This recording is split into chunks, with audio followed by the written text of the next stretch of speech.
Praise the Lord, shalom, hallelujah, Jesus loves us so much. ఈరోజు పరిశుద్ధ గ్రంథం నుండి యెషయా గ్రంథం 49వ అధ్యాయం 25వ వచనంని క్లెయిమ్ చేద్దాం. నీ పిల్లలను నేను రక్షించేదను, నీ పిల్లలను నేను రక్షించేదను, నీ పిల్లలను నేను అంటే యేసయ్య రక్షిస్తారండి.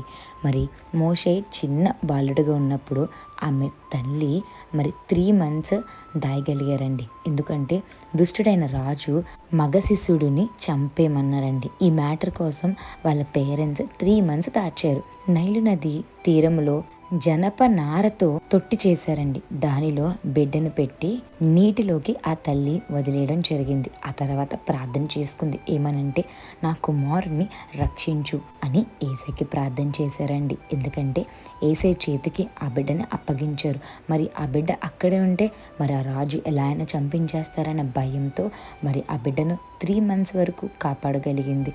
తర్వాత ఎలా అయినా మరి చంపేస్తారన్న భయంతో మరి ఆ యొక్క నైలు నది తీరంలో జనప నారతో తొట్టి చేసి మరి ఆ బిడ్డను అందులో పెట్టి ఇలా విడిచిపెట్టడం జరిగింది. మీరు పిక్చర్లో అబ్జర్వ్ చేయించండి. మరి ఆమె శక్తి కలిగిన ప్రార్థన చేసింది. దేవా, మరి ఈ బిడ్డని నీ చేతికి అప్పగిస్తున్నాను, మరి మీరే బిడ్డని కాపాడండి అని ప్రార్థన చేయడం జరిగింది. ఫరో కుమార్తెలు అక్కడ నీళ్ళల్లో ఆడుతారండి.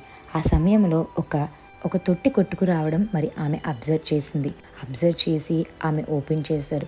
యూదులకి సంబంధించిన బిడ్డ అని వారికి అర్థమైంది. ఎందుకంటే మరి వాళ్ళు ఎలా అయినా చంపేస్తారేమో అన్న భయంతో ఈ బిడ్డని ఇలా పంపించారని ఈమె అనుకుంది. ఆ బిడ్డ పైన కరుణ వచ్చిందండి. ఆ కరుణ వచ్చేలాగా యేసయ్య మార్చారండి. మరి ఈ యొక్క బిడ్డను ఈమె తీసుకుని వెళ్ళి తన ఇంట్లో పెంచుకోవడం జరిగింది. మరి ఎనిమిస్ ఇంట్లోనే చంపబడాల్సిన వారు పెంచబడుతున్నారండి. మరి కేవలం దేవుని కృప చూపించడం వల్లనే ఈమె మనసు యేసయ్య మార్చడం జరిగింది. అసలు నిజానికి ఈ బిడ్డ చనిపోవాలి, మరి శత్రువులు ఇంట్లోనే చంపబడాల్సిన వాళ్ళ ఇంట్లోనే పెంచబడుతున్నారు అంటే కేవలం అది దేవుని కృప పట్టే.